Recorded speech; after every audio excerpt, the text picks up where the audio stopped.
Koliko let že deluje SSO? Lahko tako odgovoriš? 42. Tako. In v vseh teh letih delovanja sta se mogoče poslanstvo in vloge spremenile? Vsa vprašanja vedno se postavljajo za reko, so si jih fajn preštudirali.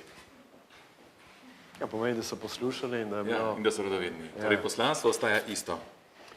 Poslanstvo ostaje isto. Notranjosti smo malo spremenili. Jaz sem skušal, ne samo biti prisoten, mislim, da nekdo mi je rekel, da sem kot peteršilj. Danes imamo s povrtninami kar nekaj opravka. Jaz se ne želim tega. Jaz se želim, da, recimo, da najprej seveda SSO spoznajo, da spoznajo krovne, da smo prav ravno prej Neži sem povedal, da recimo tukaj pomembnost krovnih v šolstvu, ki pa je zelo, bi lahko rekel, še danes sem velik zid, zdaj ne vem, če to je napaka, gotovo tudi krovne organizacije, tukaj ne smemo vzeti slabo samo šolstvu, da je slabo, to je vse skupaj, zato ker jaz mislim, da če na eni strani šolstvo, ki noče, si pa ti, ki si lahko porivaš in to narediš. Vloge bi moralo biti čisto, mi smo bili 3 dni na Tridentinskem, to smo naredili z sodelovanjem SKZ-jem, je bilo res,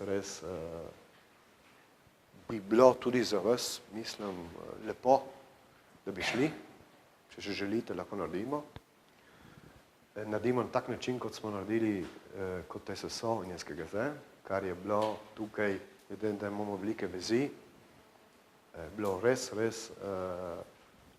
kako bi rekel, ena taka konfrontacija, tako velika, ker smo tam imeli vse argumente, od kmečke zveze, od kako delajo turizem, od kulture, od trgovinske zbornice. To je bilo res spodbudno, zato se tudi predlagam, da za mladina 4.0, da se gre na izlet, delovni, izobraževalni, nemško manjšino na južni. To vam bo pomagalo, boste tudi razumeli, kaj pomeni tam narodnost, kaj pomeni ženska, ker oni imajo med prioritetami ženska, zato ker recimo je tista, ki največ, samo dajem to, ki največ ponavadi je doma in ker je največ doma, z otroki, etc., so pomagali z prispevki pri kmečkim zadevah. To se pravi, da so ustanovili tisti bed and breakfast avtomatično, vse to zadeve razvili turizem. To je smisel, zdaj vam dajem tako. No, tu je 30 tečajnikov, 20 deklet in samo 10 moških oziroma fantov. Ja, smo v moški manjšini, mi smo vedno manjšini. Ja, zadnje čase.